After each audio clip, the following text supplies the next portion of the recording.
Yeah, it was. The game nights were really fun too. Just and especially when it was like a ton of people and we are just all just in there and it was like wild and fun and just everybody was all crazy and stuff. It was good times.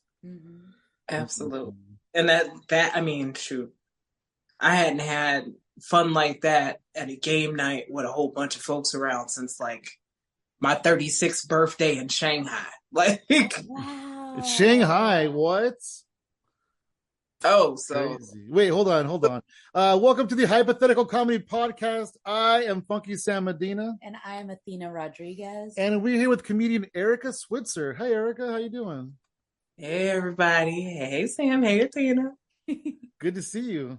It's been so long. We were just talking about that. I know. It's been forever. I've been real busy out in these Chicago land streets. Hell yeah, you have. Just happy to reconnect. Absolutely. Hey, so we were just talking about you went to Shanghai for your 36th birthday. I want to hear about that. Yeah.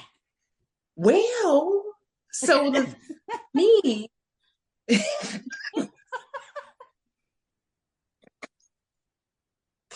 Like, I just said bump Chicago and just get my little $400 one way nonstop like out of here, just like peace. Ni hao. What? That's crazy. No. So what happened was when I got divorced, I kind of pressed the reset button on the reset button and went to Shanghai, China to teach and, do some cultural stuff. But my, college sweetheart is over there. So I was over there. Wow, that's cool. And then this is how the whole comedy thing started. I started doing comedy in China because you have to have all of your ducks in a row. You have to have so much red tape, so many things in order to even get over there, to live, to teach, to do anything. So I knew coming into, I'm going to teach, I'm going to do comedy, I'm probably going to do some public speaking thing. Knocked all that stuff out. Started doing comedy in Shanghai in July 2017 because I had to get on stage to talk about the reset button after the reset button when the college sweetheart was no longer sweethearting, and thus I got on that stage and haven't stopped. So I've been home since July of 2020, and around that time I met y'all, started doing this virtual comedy thing, and the rest is history. Wow, you came home during the pandemic. Yeah. That is so crazy.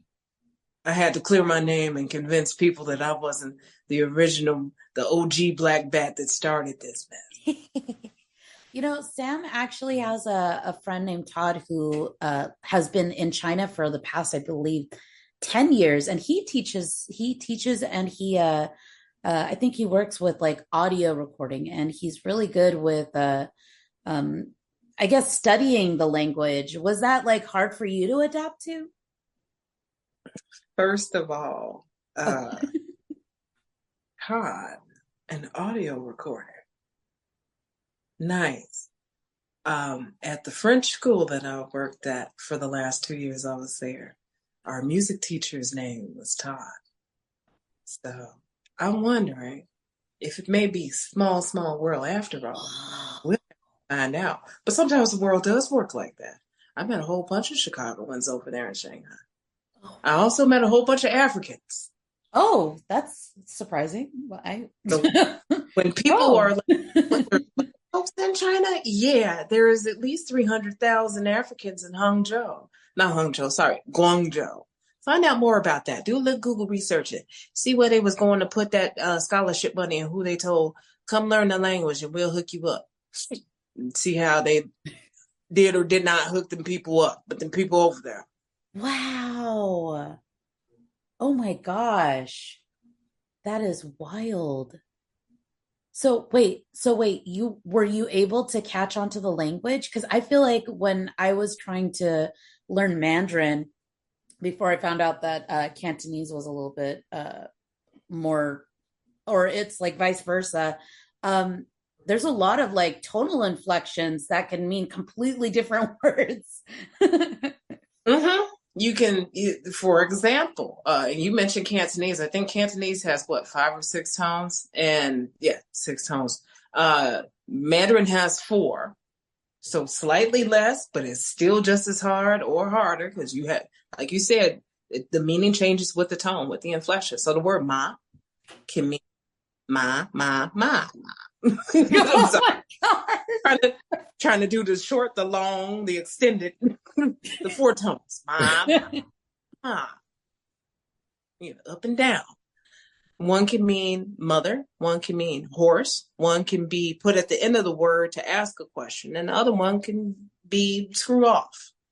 It depends on how you use that tone and where you. Wow, the tone makes a difference in the word meaning. Yeah. That's crazy. Huge difference. Because you could either tell somebody I'm getting on a horse or I'm about to F your mom. Okay. I'm getting on a mom. What did you say? Oh, no, I meant horse. I'm sorry. How long were you in China? What did you say, like 17 to 20? Like 3 years? Yeah, about 3.5. I got there Thanksgiving, just after Thanksgiving of 2016, because we know what happened then. Oh, dang. My friend, one of my best friends in the whole world, he actually moved to China to Beijing about 11. He's been there for 11 years. He's in Beijing. Okay, so if he was in Shanghai, he might have been my Shanghai Todd I was telling you about. Yeah, I told her. Music teacher. Oh, I had to walk away because the guy that has my car called me. He wants to add an air filter. I'm like, okay, just do it. Hurry up. Nice. Nice. Yeah, Todd's up in Beijing. So Beijing, they have a little extra thing. The Beijing accent, they use R's at the end of words. Yes, you know what? Actually, he was telling me about that because they have a word that translates to like and he said it sounds a lot like the N word and it makes him feel uncomfortable when people say it. No. But it means like right? Yeah, it does. And so when I would hear people down in Shanghai with that Beijing accent, I'd be a little confused sometimes. I'm like, what'd you say? What is you? So there's speaking of the whole virtual thing, since I took off and did a lot of virtual stuff, I got a virtually won a spot on Chocolate Sundays next year. Oh, congratulations. That's awesome. Thank you. Labor Day weekend of next year, y'all. Oh. And set that I did, the 3-minute set that I did to get that was about a similar word in the Chinese language. I'll give y'all the preview only because we buddies. Before I left, right around the time I left, they had opened mainland China's first Popeyes. Wow. Yeah. Serious. Like, China does not play. Shanghai does not play. When people ask what's Shanghai like, I say Shanghai, compared to Chicago, Chicago is Shanghai Junior, okay? Because here we have 1/3 the people, 1/3 the area, and 1/3 of the smells. But it's very interesting foods over there. You can play durian or dead body with your friends. Oh, I've heard similar about that, about durian. Pretty good. Oh, gosh. It tastes like gym socks. It is absolute. This weird in the texture thing, like it's part sweet and part horrible. It tastes like rancid pineapple cottage cheese. Oh, no. With chives. Wow. Wait, what? With chocolate in it? With chives in it. Oh, wow. Oh, it's some kind of, it tastes like onion for no good reason. But anyway. But they eat it a lot though in China, right? They do. Yeah. I don't understand. Durian ice cream. Me and the homies, we were doing Hey Now comedy. We were doing Hey Now comedy skits, and we tried durian. So it was 3 Black Americans, me and my two guys trying durian cookies, durian ice cream, and then durian itself. I'm going to have to dig that up. But no, China was amazing. Shanghai was quite an experience. You could just find everything. There was a scene for everything. All you had to do was know somebody. If If you went to punk music, we had badass punk bands and badass pop to catch punk music. And sometimes have acts come from all across the world. If you wanted to catch like indie, like I love her music, but I always screw her name up. Sev Deliza, she's badass, dreamy, space poppy, like badass. She was at Bandai Namco Music Hub or whatever they have. They have amazing places there. Shanghai has a comedy scene.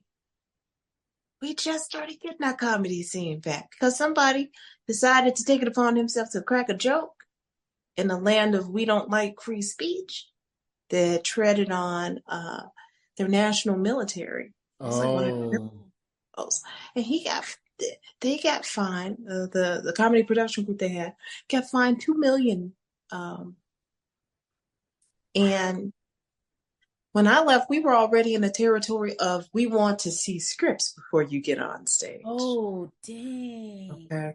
So, but they're over there and they're bustling. And one of my comedy ex-husband, because I'm no longer on the continent. I mean, he's still like my comedy husband in a way, you know. He's the comedy uncle to my comedy auntie. He's still over there producing comedy shows, and they're becoming more where they can license English-speaking comedy shows. They're over there doing it, which is amazing. But again, it's still, you got to watch what they're going to do. Mm-hmm. See what winds up happening here with us. But anyway, Chinese Popeyes, Labor Day. Right, yeah, absolutely. If you're in LA or around LA, come see your girl. Dude, Hell yeah. That is so great. That is so crazy that like you just don't make jokes about the government and you'll be okay. Pretty much, because we were told, hey, there's 4 T's. You know, the 4 T's you can't talk about, like Tiananmen, Taiwan, Tibet, and I always forget what the other T is because I never cared to talk about it. But for them, it's a really real thing. So yeah, I've always admired the Chinese comedians' courage to get up and tell those jokes in their language. Yeah. They're just getting used to stand-up comedy. This is a new thing to them because their older traditional comedy is slapstick. It's the Laurel and Hardy. It's the talk show. Wow. The wild guy, the funny guy.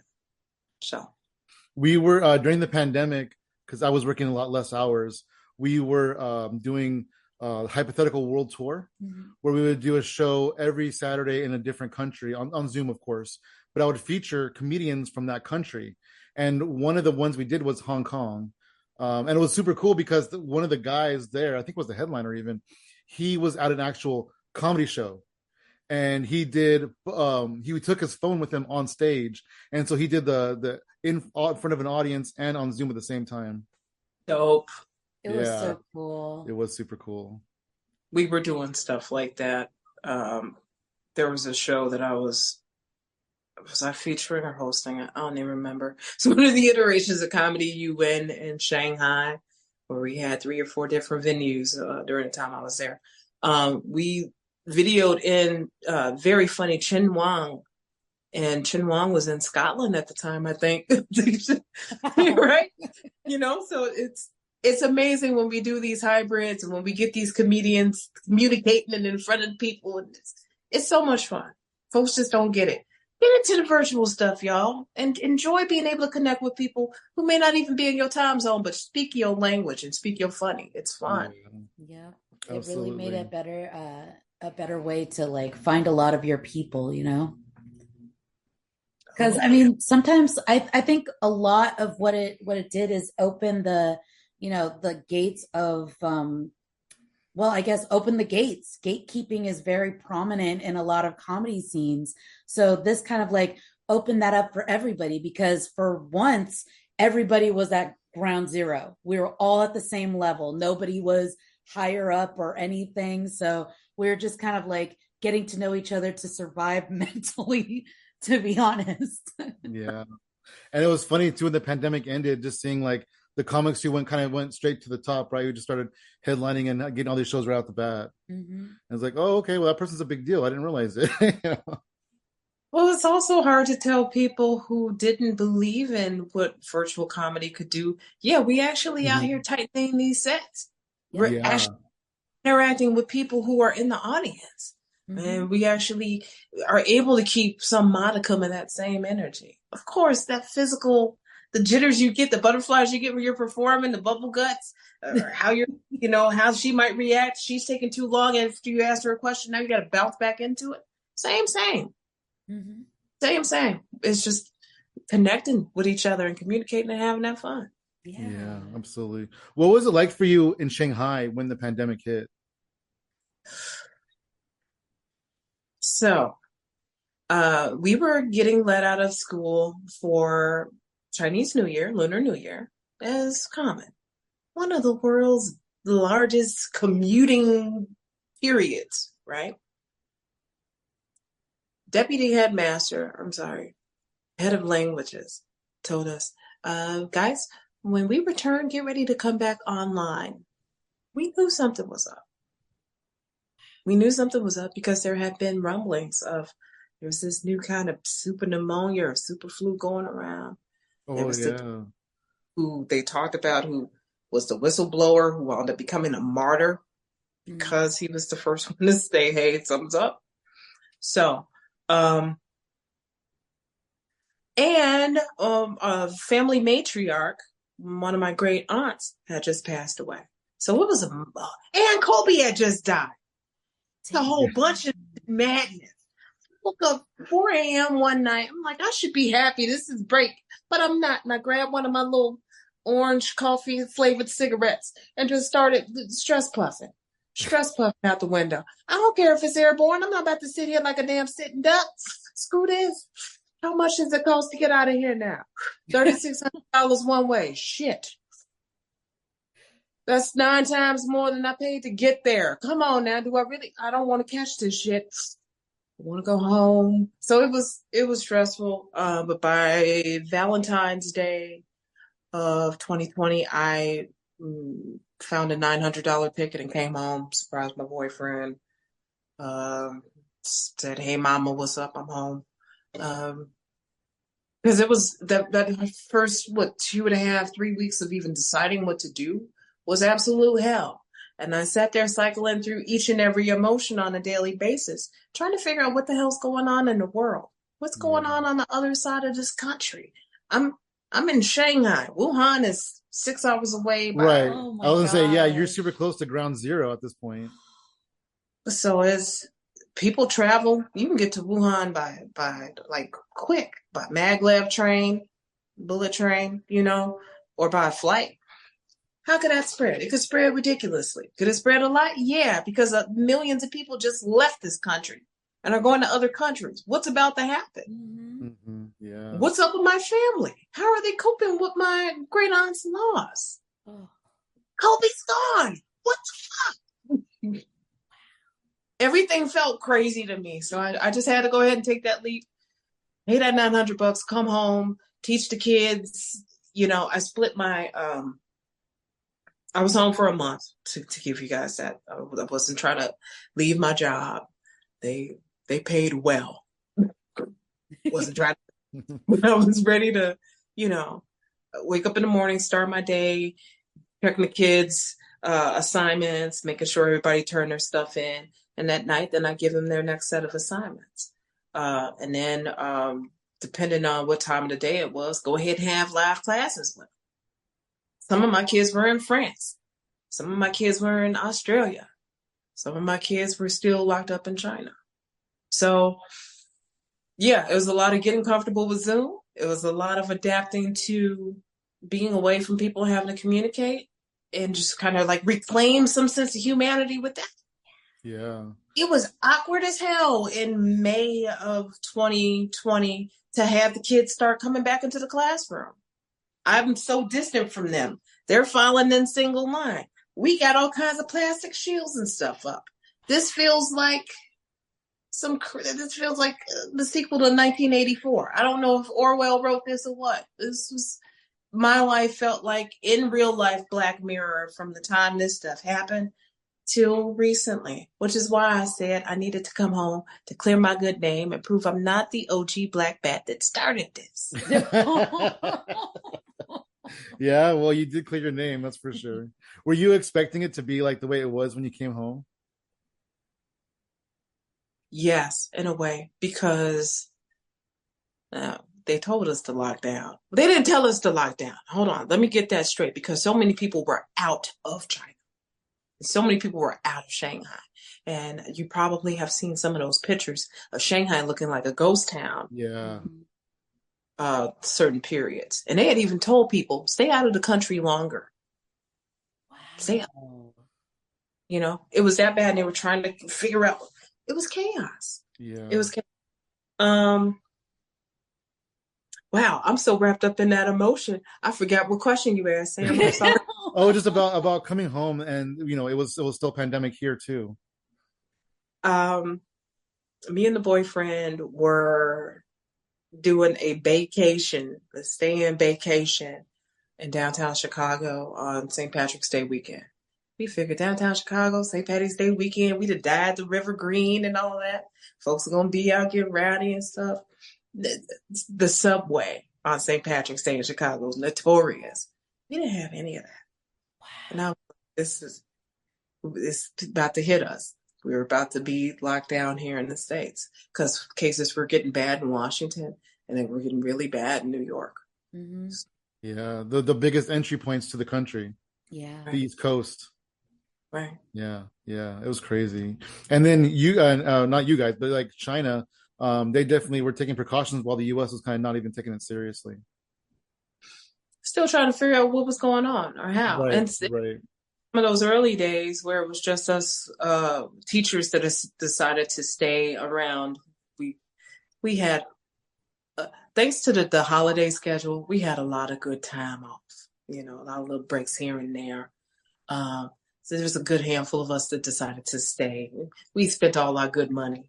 We didn't want to go ahead here. And we would meet up at like these bars that would still be open, just a handful of us, like, what's really going on? Who knows something? What your people telling you? You get the news? What's happening? Like it was like that. Wow. That's why some of these Netflix shows are kind of nailing it. They're getting it. They're starting to get it. They're starting to be able to produce that same kind of palpable tension that we all had in those steady first days of not knowing what the hell is going on with the world. Yeah, absolutely. Like every week was different. Every week was different. Like it changed every week. I think that's like one of the biggest reasons why it was like very collectively traumatizing, because a lot of people hadn't experienced that kind of, unknown in their life. And it was just coming all at once. And every week, I think it was like, all of a sudden there were murder hornets, and all of a sudden there were zombie people, and all of a sudden it was like, what is next? It was such a weird time. It was a very weird time. And you see how some of this stuff is still unfolding. We had those rumblings of aliens, especially because there was like, what it was in 2018, I got treasure trove of all these sightings that they finally released to the public and stuff. It's like, yeah, if the military in them, baby, we know they're around. Come on, just tell it to us. Where is this group of 24 clerics that's supposed to tell us gently so we can all be ready? Let's just be real about it. Oh my gosh. They did that alien thing a couple days ago. Actually, you're probably referencing that. And then somebody on Facebook said, aliens in this economy? I know, they should have came like 30 years ago. They should have got that .com bubble. Because I'm finding, and people listen. There's somebody who's very close to me who told me straight up to my face, Erica, I had to stop following you. I had to mute you because all you do is post wins. Look here. This season is called I Ain't Got It. We ain't got it either. It's broke season. These aliens gonna be coming time now. What the hell? Shit. I know y'all had it like that.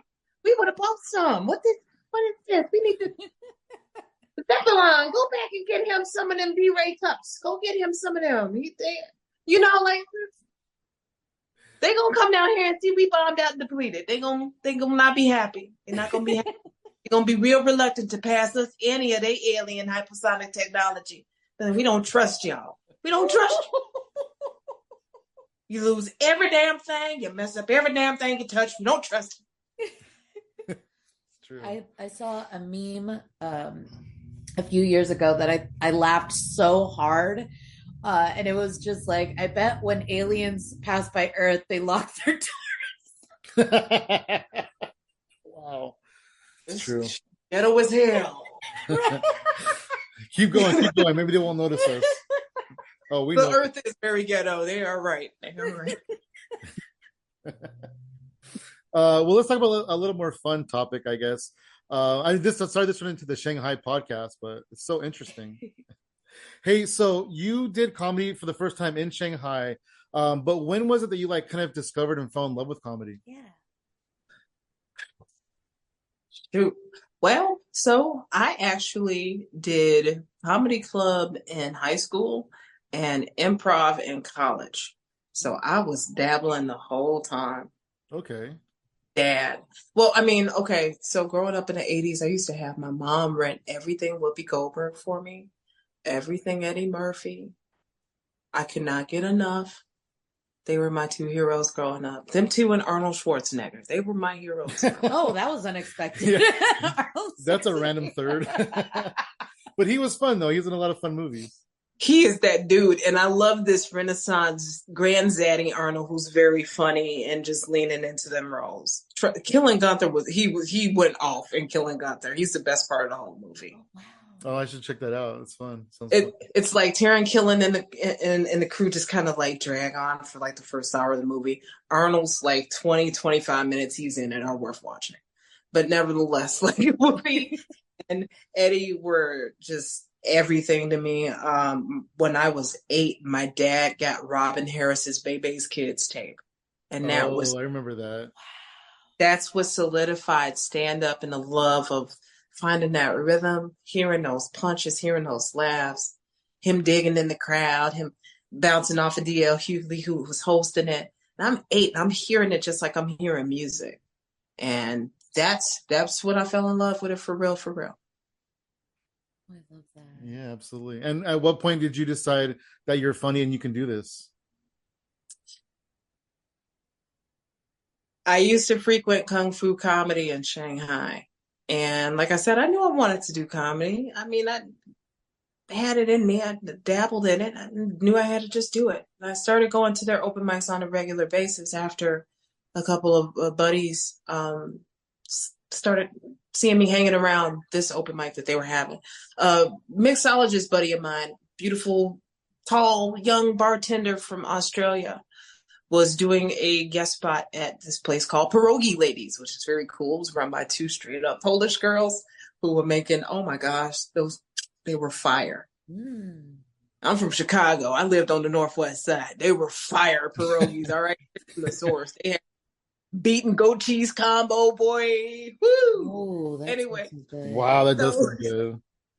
I know. So you got pierogies and borscht and stand-up comedy in Shanghai. And I'm sitting here drowning my sorrows in drinks trying to get over my exes. Both of them. Exes. I like this how you said exes. And then so, I just struck it up with them and they were like, Erica, you gonna get on this open mic? You gonna get on this open mic? It's like, yeah, all right, I'll do it one day. Typical Erica. I'm like, all right, fine, I'll make good on it. So I started coming around maybe once a month and getting good responses. It's like, hey, I'm just me talking about me and my day being a Black girl here in Shanghai. Folks were digging it because we have really cool crowds in Kung Fu comedy. You can walk in that room any given, first of all, never seen open mics so packed on a regular basis. They would have folks almost out the room and have to turn people away. Dang. Because Kung Fu comedy was the name in Shanghai. The big name U.S. stars that come through. Kyle Kinane, it's one of my favorites that I saw here. Dwayne Perkins, great comics coming through. But their open mics would be packed. So you could have a room that would be maybe a half local, and then like 4 girls from Germany, 3 guys from the UK, a handful of American students here. So you're doing comedy and you're playing jokes to the common denominator. It's just pure funny, right? You're playing the pure funny. So the one of the co-owners was like, "You're really funny. Why don't you do this more often?" I said, "Crippling anxiety." Yeah. I paused as I took a sip from my gin and tonic before I said that. It was a beautiful, dramatic pause for effect. But I was like, oh my God, I can't. That something goes on with me when I get on stage. I feel flushed and I get the bubble guts and I feel like I might memory dump and all my anxiety is going crazy. And it's like, no, you're funny. Get up there and tell them jokes. So I got in there. I never look back. Oh man. I never. I think we all go through that. Like the funny has to outweigh the anxiety, for us to kind of get over it. But yeah, I think we all kind of go through that.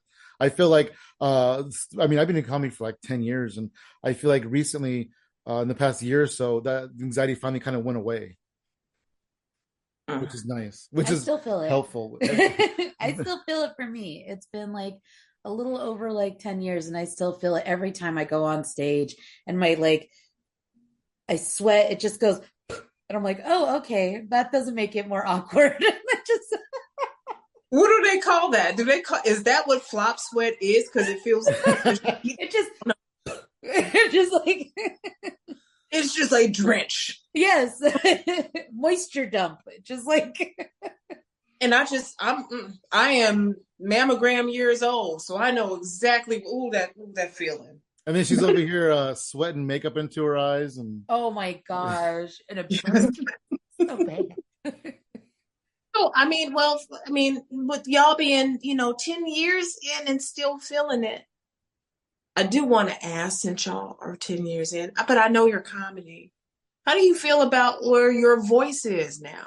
Do you feel, because you know how many people say you don't really find your voice until you're 10 years in? yeah, they do say that. Yeah. And then I was listening to old videos a couple of days ago because we had a long set, and I was trying to like come up with some old, recycle some old material. And I really did not have my voice then. And I feel like I'm at a place now where I really do. Mm-hmm. And I can go up there and I feel like I'm talking to a group of friends now. Yeah. I love that. I'd be like, hey, you guys, guess what? This and this. And they just eat it out of the palm of their hands. And I'm getting a lot better with like on the fly stuff. Like I do this joke where the setup is where I mentioned dick pics. And then last night I did this, and then this table, I just said whenever I send dick pics, and I stopped, and this table just like laughed hysterically. And so I looked over there, I go, wow, they got really excited. You guys have a phone number I could forward those pictures to? And the place just like died. It was great. So I'm getting a lot better at just kind of playing off of things that are moving out or happening in the room too. I think that you can achieve that sense of, your own voice maybe sooner than 10 years. But when you're kind of in the process, you're going up against like that. I don't know if you dealt with this, but it's almost like dealing with like imposter syndrome in tandem with anxiety, and you don't really focus on what you're trying to say. You're just trying to focus on what everybody else is doing, including the audience. So I think that it can be achieved a little bit earlier. Yeah, it just depends on the person. Yeah, it just depends on your environment, the way that you handle things and stuff like that. When I first started doing comedy, a lot of the older comics told me, you don't know what you're doing until 10 years in. And I'm like, I've been doing it for 2 or 3 years. I know what I'm doing. But essentially, I mean, they were right, because you really don't. You're just kind of going through the motions. You're learning how to write jokes and stuff. You're just kind of like learning the basics. But yeah, no, I do feel like we've definitely found our voice. At least I have, so I can speak for myself. That's dope. Yeah, absolutely. Anyway, Erica, so you're back in Chicago, it's pandemic time, whatever. The pandemic starts to kind of lift and things open up a little bit. What's that look like for you? I'll fast forward to just coming back, being home. Because the crazy thing about it is, even though my kids were sometimes challenging, they got really good grades. Last year I was there. And for like the standardized testing, the IGCSEs, they were up my ass about a couple of kids not doing as well as they could have the year before. I was on pins and needles. I was like, I had my kids, especially because we had to do the virtual stuff. I had them trained up on writing so tough before we had to leave for the break that they took it that much more seriously when we were just straight up virtual. So those kids got 8s and 9s, like maximum scores on that. And they extended me a 5 contract, and I turned it down to come home. Oh, Wow. So I came home knowing that I was leaving behind a cushy, I can grade these kids' papers on the rooftops with a mimosa type of lifestyle. Jet setting with a lot less worries and getting comedy dick thrown at me left and right to come home and actually make money for doing comedy, but have to do a real job. That was the thing that I hated. I hate the fact that we have such a crazy enough like setup that I can't teach in Chicago unless I'm teaching as an adjunct professor at a community college. But nevertheless, I came back, I put my best foot forward. I was working 2 jobs to start. One of them was a life insurance job, which I knew was not going to work. It was not going to work, especially because one of the trainers would talk about being a chain smoker, which was weird, even though we're doing cigarettes. Because he come in, hey, everybody, how we doing? All right, it's Monday. Let's go. You're like, your policy's about to go up, bro. Say that a little louder. You got a grandfather then deal with the company? Did you give him enough Marlboro points to get your premiums? Oh, I remember that. Oh my gosh. Oh wow, Marlboro miles. Well, so here's the thing. So we would have these meetings. Maybe I signed some stuff, and I'm hoping that they never find this. But if they do, we would have these meetings, and that same trainer would dance all through the meetings. Or they might play some music. They play music and put him on the spot, so he pop locking. The fake ass Thriller dance. No. You know, while we're trying to sell insurance, and I'm like, I gotta go. This ain't it. This is not it. This is not it. So I got my good HR job back. I got my good HR job back that I had before I left. So thank God. Life is pretty decent. I was doing voiceovers. I was spent the past year and a half doing voiceovers for a celebrity gossip channel on YouTube. Oh wow. Oh, that's cool. I'll tell you, because true celebrity stories on YouTube. Check out my Steve Harvey. It's very funny. I will. Yeah. Absolutely. Yeah. And I love Steve Harvey, so we'll see. I'll do it for y'all because I love y'all. It was about Steve meeting Marjorie for the first time. Steve meeting his beautiful wife, Marjorie, for the first time. And he's about to get on stage at the club. And he's like, I don't know who this lady is, but I'm going to marry her. So, like... I was pretty sure. Nah, that video got like 1 million views. Wow. I only got $20 for it. Oh. Dang. Sounds like you need to start your own celebrity website, YouTube channel. Yes. So coming soon, once I go ahead and finish the script. I was working on the script before I came in here and talked to y'all. I have been kicking this can around. I'll share a little bit of it with you. Let's go ahead, knock on some wood. Yay. So who follow through with it. But it's a movie. It's based on movies that are so bad they're good. Oh yeah, there's a lot of them too. There's a lot. I'm focusing on the 80s and 90s, and the first 2 that I'm doing, I am going to talk about The Idol because I need to talk to somebody about that when I finished watching. I really did. So that's coming up, but also Red Sonja. Oh, wow. With Arnold and Brigitte Nielsen. Yes. And Ernie Reyes Jr. Come on. Yeah. Ernie Reyes Jr. is one of the unsung heroes of the 80s. That kid was magic in everything he was in, from Sidekicks to The Last Dragon. I am not doing The Last Dragon because it is a great movie. It is not a terrible movie. But Ernie Reyes Jr. is in there. Sandal Bergman, Valeria from the original Conan, and she's the bad girl here. Fun movie. And then Black Devil Doll from Hell, one of my seminal favorites. Athena, that's right. I know. I was like, do you know the movie? She reacted. Dang. You know it? No, but that's okay. like a crazy ass title. That would like make me want to watch it though. I'm gonna tell y'all. See, I don't share my hopes and dreams with people, or old hopes and dreams. But I used to want to be a professor. I do have a master's in English, and I wanted to go on for a PhD. But you know, the GRE whooped my ass. To be perfectly honest with you, the hell I need to know all this math for? I'm writing papers, bitch. Come on. You know, I'm doing racialized retellings of Frankenstein by way of Olata Equiano and Frederick Douglass's slave narratives. I ain't got no time to be doing no math. But nevertheless, I wanted to do classes on transgressive films. Films that push the art for art's sake button to the point of being so extreme. Why are we watching it? What are they trying to say? Oh, Wasn't that I was trying to like just do it so that I could be all controversial and like, this just in, professor requires that students watch a Serbian film. Well, I don't want that. I wasn't trying to do that, but I wanted to see why people test those boundaries. Straight to video horror of the 80s is also in those categories. Black Devil Doll is one of the best examples of that. This brother, Chester N. Turner from Chicago. Some of the houses shot in the video, I felt like I grew up next door to. Like, that's my cousin's house in Broadview. What is that? Like, really, straight to video, $750 budget. The man took a correspondence course before filming the movie, had never done film before, used a doll.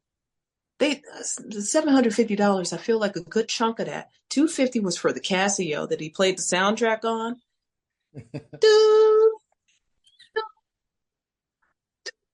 Sound like pole position about to go off, you know.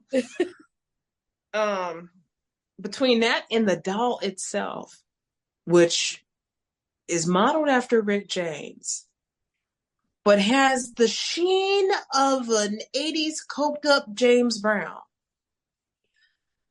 And the doll stunts were done by Chester Turner's nephew. So you see this little doll with the wig, with the braided wig, doing the little stunts. It is a marvel of blaxploitation. It is the unsung hero of Black horror, and I cannot wait to talk about it. I used to talk about it on stage, and I'll never forget, I got Mateen Stewart into it when he was in Shanghai. It's like, Mateen, you got to check this movie out. This is the craziest shit you ever seen in your life. Look at this. Dang, that's gonna be awesome, because like bad things that are so good is like they're really fun to watch. Like, I'm watching this YouTube channel where they do that with bad wrestling, you know, and I'm just loving it. And you're just like, you sound so smart about it, like, you know your stuff. So yeah, I'm looking forward to that. That's gonna be awesome. I've seen these movies way too many times. Yeah. Seen Red Sonja way too many times. Oh my god! I watched, like, for some reason, because it was so bad, it was good. Like, they like expedited it to TV after it came out, and it was on channel.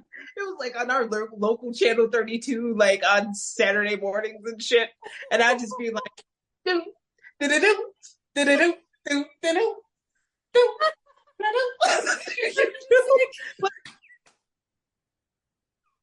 Fun movie, and Arnold and Brigitte have such chemistry in it. It's undeniable. I'm looking at it at 6, like, oh, they look like they doing it.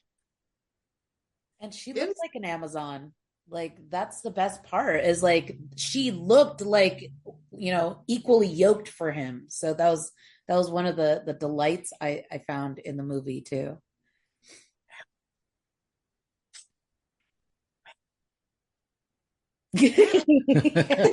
See, I could do a whole subsection on all the chicks they have in Arnold's movies. Just like we could do it on the Bond girls, we could do it specifically on Arnold's sisters because a lot of them was Latina. We know why. Oh, I never put that Oh, me together. either. Starting from Predator, baby. So it's his main. Predator, Running Man. Come on now. Dang. Wow, that's funny. It's funny. He always had the thing for the ladies of color, so mhm. Gonna have to talk about stuff like that. I love it. The way Grace Jones was like, grab him and take him, and Conan the Destroyer. We got to talk about this. It's fun stuff. Grace 80s were great. Jones. Oh, I love Grace Jones. Yes. Queen Mother. So fucking cool, dude. Hell yeah. Hell yeah. So Erica, your comedy, man, you're everywhere. You're doing all kinds of stuff.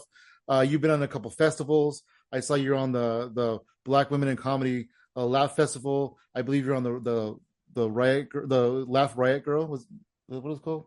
Yeah, Laugh Riot. Yeah, Laugh Riot Girl. How's comedy for you, and how's this being all these places? Pretty awesome. Yeah. To be real honest, what you're saying has been pretty awesome.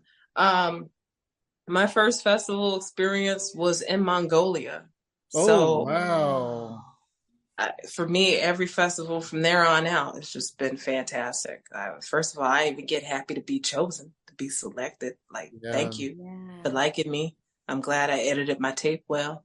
I know I'll get that money back, so I might as well at least look good in front of you. So, like Burbank Comedy Festival I did in 2021. I did Laugh Riot Girl in 2021 as well, but I did that one virtually.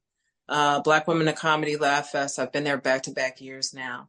Last year I was there to perform, and I gave a speech as part of the self-care brunch that we do, which is really cool. That's Talking about, That is cool.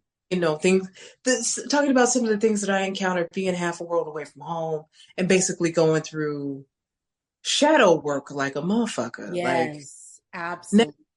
Because when you got nothing else to do, what is the ex-husband is gone, the ex-boyfriend ain't worked out, you tired of drinking yourself every night, what is it? What's left? Do you grab some crystals? Do you call on Jesus? Is it Buddha? Do you get into transcendental meditation? Are you levitating over your bed at night? What is it?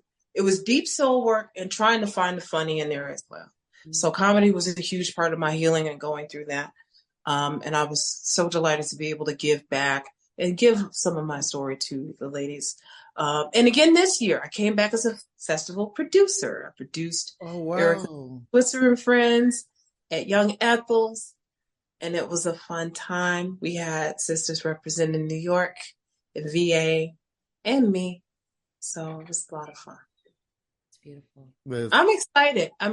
I produce Fear of a Black Cat Productions out here, carrying on from the productions I was doing in Shanghai, from Blackout Comedy to Hey Now Comedy to Fear of a Black Cat Productions. So as long as I've been performing, just about, I've been producing.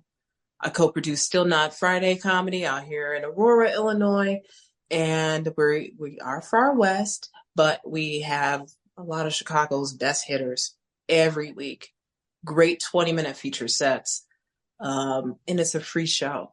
We have lineups that you'd be paying $25 for free. Right. That's awesome. So it's really cool. So I'm just excited. I'm all over the place doing my comedy, but I'm here. I'm here and I'm happy and I'm ready to be of service. Oh, yeah. I love it though. You're in Chicago, so you're like in the middle, and then you just go West Coast, East Coast, back and forth. It's awesome. It's so cool.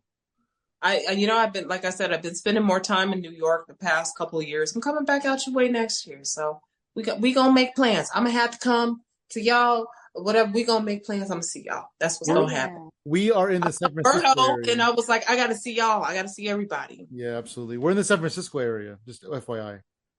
San Fran. So I could start planning. I'd be a comedy Oakland. I could call Ira up, let him know I'd be around. Yeah, absolutely. We'll try to get on with you if you do that. That's awesome. That would be super cool. A lot of people go to LA and they'd be like, "Hey, I'm in your area," and we're like, "No, you're not." You're a little far. I don't want to do that. I don't want to be those people. That's like why saying, I'm like, we're yeah, in San Fran. I'm in Shanghai. I'm in Beijing. Nope. We're not. Nah. Yeah, same Yes. situation.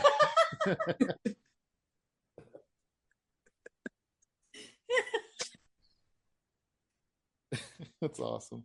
Hey, so you're into the shadow work and stuff, and you're into a little bit of spirituality. Let's manifest a couple things. What are some things that you are looking to accomplish in comedy coming up? Let's see. What do I want to put in the air for real? What do I want to put in the air? I'd like more people to be upset by my comedy. As much as I enjoy spreading joy, I need to ruffle just a few more pennies. I need some feathers to go flying. Yeah, kind of even out a little. Find me uncomfortable. Don't find me unfunny. Find me uncomfortable. There's enough people here in Chicago to want to find me unfunny because they know I'm unique, I'm original, I do what I do. There's only one other person on this planet that can have the same kind of journey, and she's the co-founder of Blackout Comedy, who got kicked out of China. That's another story. Let's see. I'm a manifest. I want my haters, as we're talking about them, I want my haters to have their first orgasms this year. And then maybe they'll stop hating. Absolutely. Because all that kind of hate and animosity when a chick is just trying to get on stage and tell jokes about being China's Popeyes lady, all of that just shows me that they ain't never had it in the first place. They thought they had it. They out here with kids. Think, oh, you had it. No, you didn't. You ain't never had one in your life. Those were service squeezes. Those were helping to get the sperm up in there. Okay. That was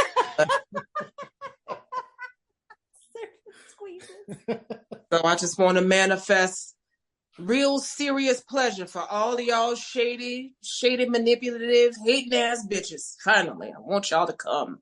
And say my name when you do. Oh, dang. That's so kind of you. I just wish them the best.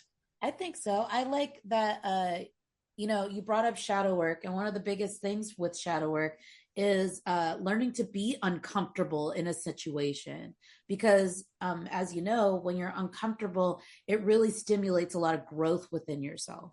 So, you kind of want the best for your haters in a way. You want them to grow. Please come so you can be a little more fulfilled in your life and stop. Yeah. Just let it go. Let it go. Release. It's good. Well, I agree. I definitely agree with that. Awesome. Do you have any projects or anything you're working on? Just that beautiful YouTube movie review. It's going to be called The Good and Terrible. The Good and Terrible. I like The Good and Terrible. That is awesome. I can't wait for that. That's going to be so fun. I agree. I'll put it out. I would like to aim for late August unveiling. Knock on wood. I want to get all my marketing and stuff right. Yeah. Absolutely. Yep. Roll it out, all ready to go. Just gonna go on Canva and Times New Roman and gig all that. That's not Erica. That's not. It takes time. I'm a full service. All the marketing, promotion, all that. That's me. Not a little Casio to give you some background music.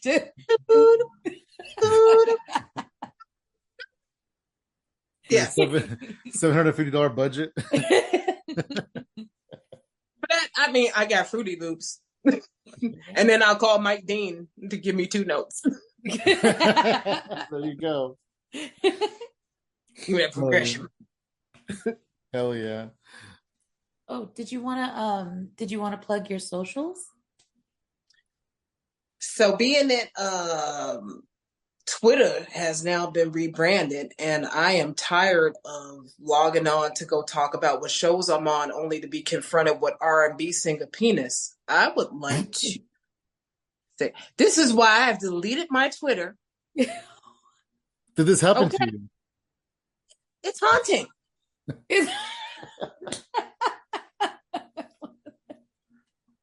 I know my Twitter from the ground up. I had been on Twitter since 2008. I used to review porn, and it's something I talk about in my jokes as well. But I used to review porn. I've published books and stuff and have folks following me. Started doing comedy, have folks following me. I hate one of my highest profile followers. I hate that I let two of them go when I did that on Twitter. So now I'm gonna go find them on Instagram. Instagram at Erica Switzer, EricaSwitzer.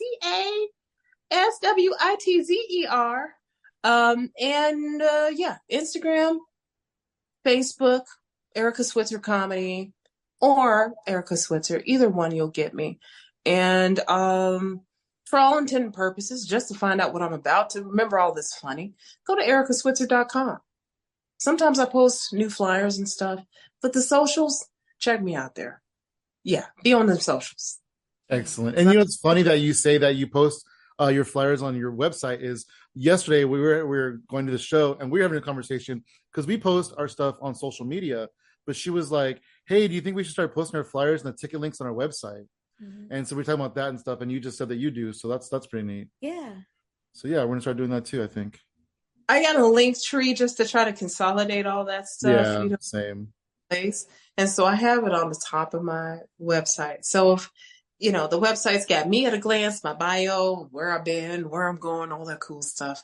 But the link tree is up there, just in case you ever want to buy tickets. I've been taking some time off. Like I said, I never stopped. I need to go ahead and take a month to just really be off. Yeah. But then somebody said, Erica, we had a dropout. Can you come do a feature? And I said, yeah, y'all know me. I'm down the street. I'll go do it.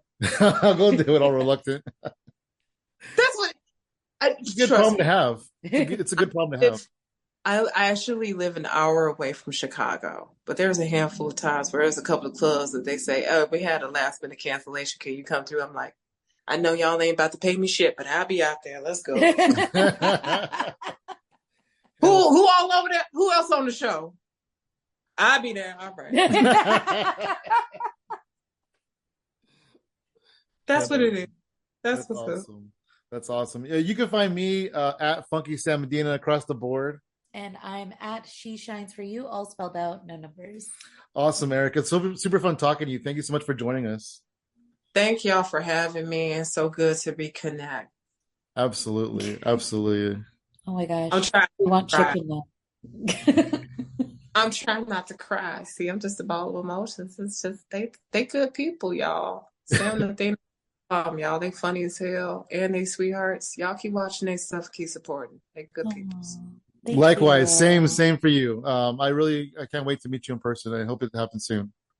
Likewise, bro. Hell yeah.